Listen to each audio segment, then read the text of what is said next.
Hi everyone. So recently I've been watching videos of people who, while they're protesting, are struck with various different items. Now, regardless of my political opinion or any of my own stances, which I won't share here in this channel because this channel is about building armor and gear, not really focused on any political stuff. But I still thought about the fact that if I was in this situation, what would I want to wear to help protect me from somebody just coming out of the blue and hitting me over the head with a sign or a flag or a bike lock, right? And so I started thinking about something I wanted to build for my work, actually. I'm an undercoater, so I spray polyurethane resin underneath buses that are lifted up on a hydraulic lift.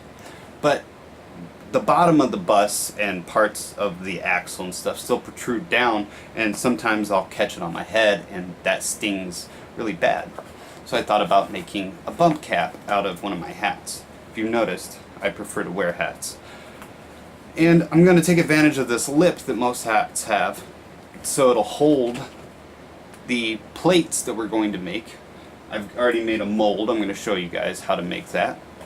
And it's going to be made out of fiberglass, epoxy resin, and viscoelastic inserts, which I did a video on that if you want to check out on the channel, which is explaining the energy absorption properties of viscoelastics. So it should hopefully be articulated by the end, be able to breathe so that way it doesn't just make your head sweat really bad, and also offer you quite a bit of protection. It won't replace like a helmet or something, but in case of someone just coming up and hitting you, it should keep you from getting a concussion, which is the goal. Or at least, minimize the chances of it. So let's get started on it. Alright, first up we're going to talk about how to make the mold. What I did was I took the hat and I put some saran wrap in it, like a few layers of it, and I poured plaster de Paris in it while it sat in a bowl to try to even it out, right, so I could get a positive mold. Now this plaster de Paris is really cheap. It's like $10, $12 depending on where you buy it. You can find it online or at craft stores. I'll put a link in the description for it on Amazon, so you could order it yourself if you can't seem to find it.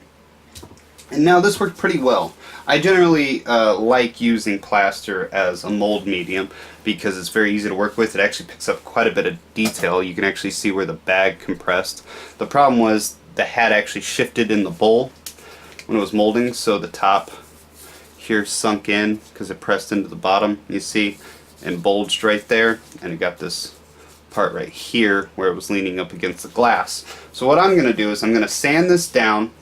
You can use a smaller ratio of the pour ratio by using more of the plaster to pretty much use like speckling, like what you would do for drywall. It's like the same stuff, really. And I'm going to fill all this after I sand it down and try to get a consistent shape so I don't have to scrap this, and we'll see if that actually works. Make sure to wear latex gloves and just a simple dust mask when doing this. The dust that kicks up from this can be very irritating to your skin and your lungs. Alright, so let's get started and I'll show you what it looks like after.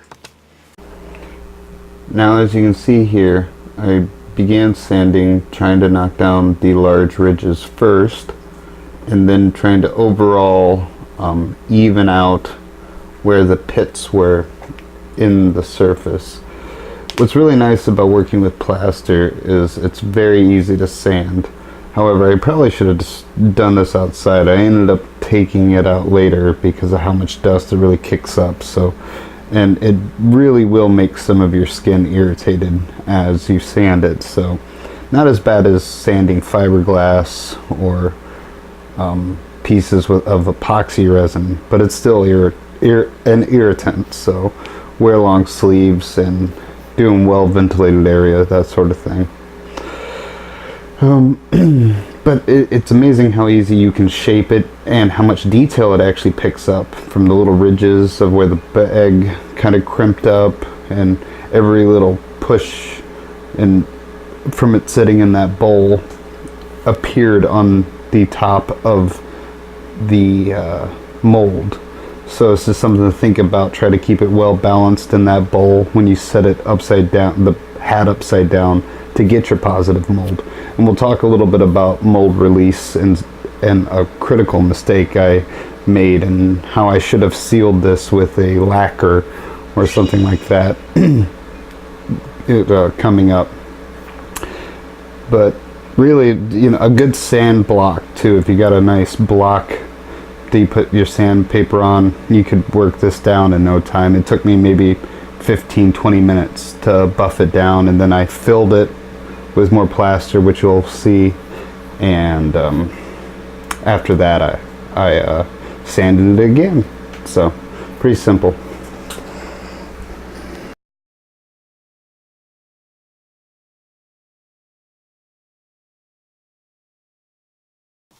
Alright, as you can see, after sanding, I was able to knock some of this ridges down and the large bump over here.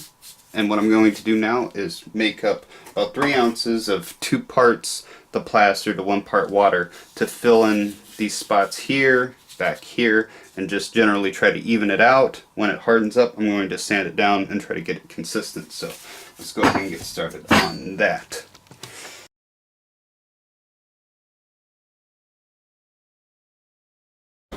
Alright, so when it comes to mixing up that stuff, the thicker it is, the quicker it'll set and dry. And when it touches new plaster, or old plaster, it starts to set up a lot quicker, especially with the dust.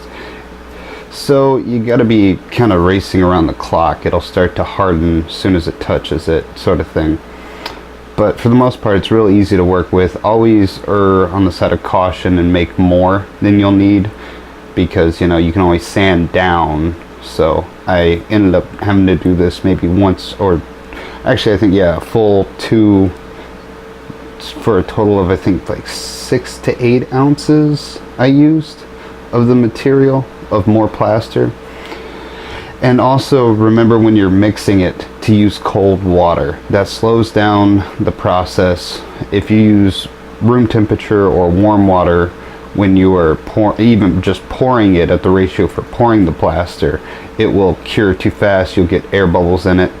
And that's something else I should have mentioned when you're pouring it into a hat mold or any mold, to tap the sides really well to release any air that would be trapped in it, so that way you don't have a bunch of air bubbles. Can ruin a surface depending on the type of mold you're making. So, but it's very simple to fill it in. So I ended up filling in all the cracks and just kind of building it up the way I wanted it to even out the top. And then I proceeded to sand that down. I did that process twice, and the final product ended up looking really nice. Didn't have any of the grooves or anything like that in it. And you'll see that in the next clip.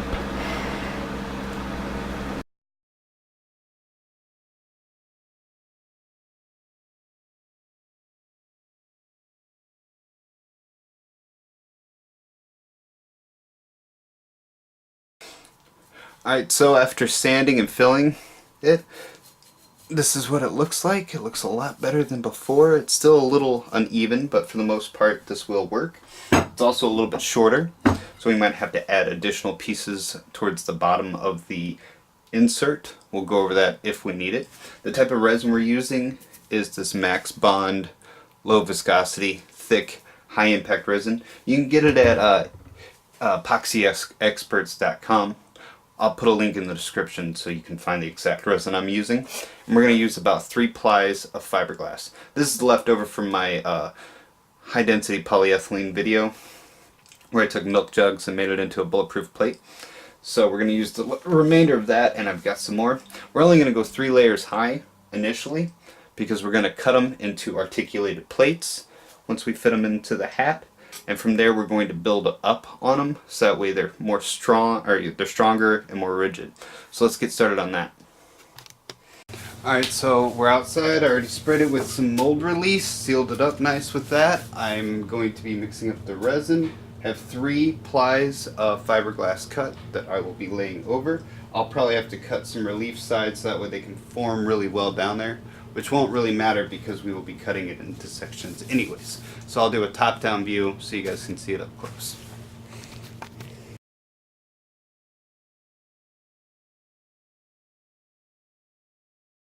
So I took the mold and I put it on the back of a plate, so that way it was kind of propped up from the stool that I was using.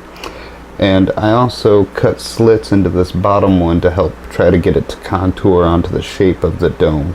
I'd never done a shape quite like this before, so it was kind of an interesting learning process. First thing, I cut those pieces way too big for it, honestly. Or maybe if I had it up on a stand or something, it wouldn't have been as bad, so that way they could have hung and fully draped.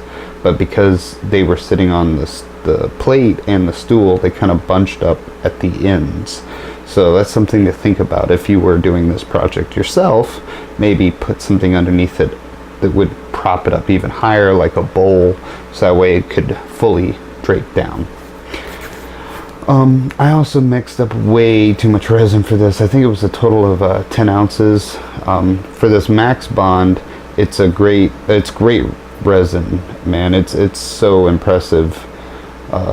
Even though this was the first time I actually used it, it's a non-critical ratio, so it's like equal parts of both the catalysts and the other chemicals, which is really nice, instead of doing like the droppers where it's like, oh, for 6 ounces you have to do 12 drops of that catalyst. It's much easier when it's a non-critical ratio like this.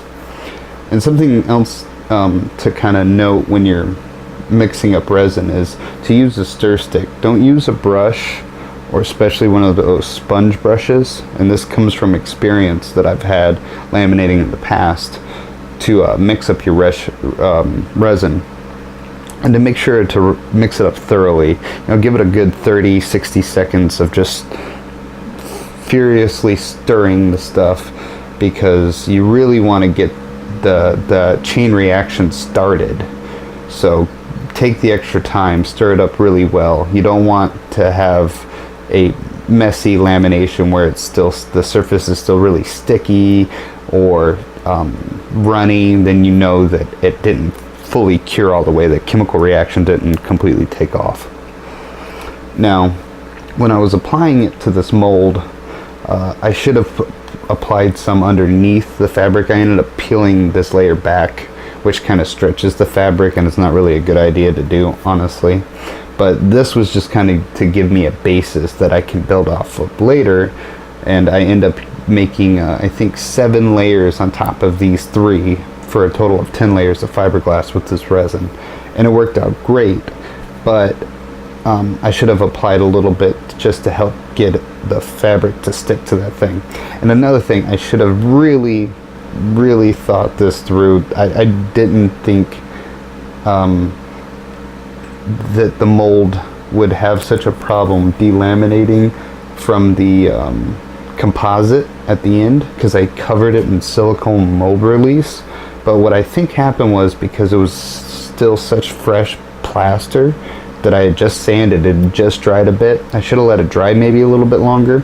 Or what I'm thinking of when I do it in the future is I'm going to apply a lacquer, kind of a hard coat onto the plaster itself before I apply the silicone, because what ended up happening was I had to break the plaster mold to get it out of the shell itself, which, you know, ruined the mold, and it kind of sucks because I would have much rather have made a few of these and tested a few variables. But not like I can't make another one, it's just to go through the hassle of sanding and everything.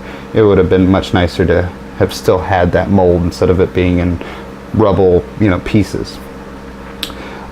Some other things to remember too when you're laminating, you know, do crisscross fashion or crisscross strokes. Try to blotch out air bubbles wherever you see them. Keep, you know, water away from it. It can screw up the lamination, create water, you know, bubbles, and just I was sweating really bad because it was really hot in the garage when I was first working on this, so I was constantly dabbing away sweat from my forehead to keep from it falling on the chemicals as they were curing. And you can see what I was talking about with it draping right there and having that bulge there, and that actually I had to work out later on. And you also notice there, the last piece I did it in a different direction from the first 2 pieces. Now this actually adds strength to the piece itself without adding any weight. So it's something to think about, is instead of just doing them all in one direction, potentially doing them in crisscrossing so that the fibers themselves are angled in different directions. That actually adds strength to a composite, like I said, without adding any weight. And when you do more in industrial work, they do this to improve structural strength and stiffness. So something to think about when you're cutting pieces for any laminate, or when you're laminating it up itself. And after this, I just popped it in the cure box and it was ready in a few hours, but I gave it a full 24-hour cure just to be safe. And then I had to proceed to take a chisel and bust out the mold. So, and you'll see the finished product here in the next clip. Alright, so it's been a few days. I want to go over a few things. I managed to get it off the mold. This is the basic shape of it. So, as you can see, it works really well. I want to go over a few things about this resin that I was unaware of, because this is the first time actually using this type. But as you can see, and this is only 3 layers thick, obviously we're going to be going up a lot thicker. But I've used plaster molds in the past, but this stuff bound to the surface so much, even with it being coated with silicone. So if you are using a plaster mold and you're going to be using mold release spray, I would cover the mold itself with like a lacquer, you know, like a smooth surface lacquer, you know, like a finishing agent, before you cover it with like a silicone mold release. I think what happened was the resin, even though it was dry, might have absorbed some of the silicone, and instead of just letting it sit on the top so you could use it as a releasing agent, because I had to break the mold up off of the plate, and it bound to the plate even though it was covered in the same kind of mold release. So, but you could stop here. You could, I mean, if you were to stop here, what I would do is build up more layers than just 3. You know, I wanted to just go 3 so that way it was a little bit more flexible. I could shape it the way I wanted. I did have a little bit of problems around pinching on the side, with a little bit of air bubbles that I'm going to cut out and fill up. What I would do to minimize that is use less fabric. I made it a lot bigger because I wanted to contour around the edges better, but what ended up happening was that it was a little too much, so it would bunch up. So cut some reliefs when you fold it over the mold itself. But all in all, this will work. And so the next step is going to be, I'm going to cut pieces out of it. So I'm going to cut this into probably 5s down here, and I'll show you all that when I'm actually laminating each of these pieces. So that way, and I'll bind them with elastic after I build them up, and of course put the foam in them, so that way it's a little bit more flexible and it can contour to my skull easier and breathe, because there'll be splits there. If you were just going to do it this way, I would, you know, obviously build it up, put the foam in, and I would punch some very small holes in the top, so that, and maybe on the side, so that way it can breathe and doesn't make your head all sweaty. So let's get to it. Alright, so I'm going to go ahead and stop the video there. The reason is, if I would continue on with cutting it and applying the elastic and the foam and everything, it'd be well over 45 minutes. And I figured, you know, 15 to 20 minute videos are kind of ideal for keeping people's attention and everything, based off of analytics that I've seen on my videos. So anyways, and I wanted to be able to include as much about cutting it, how I formed it,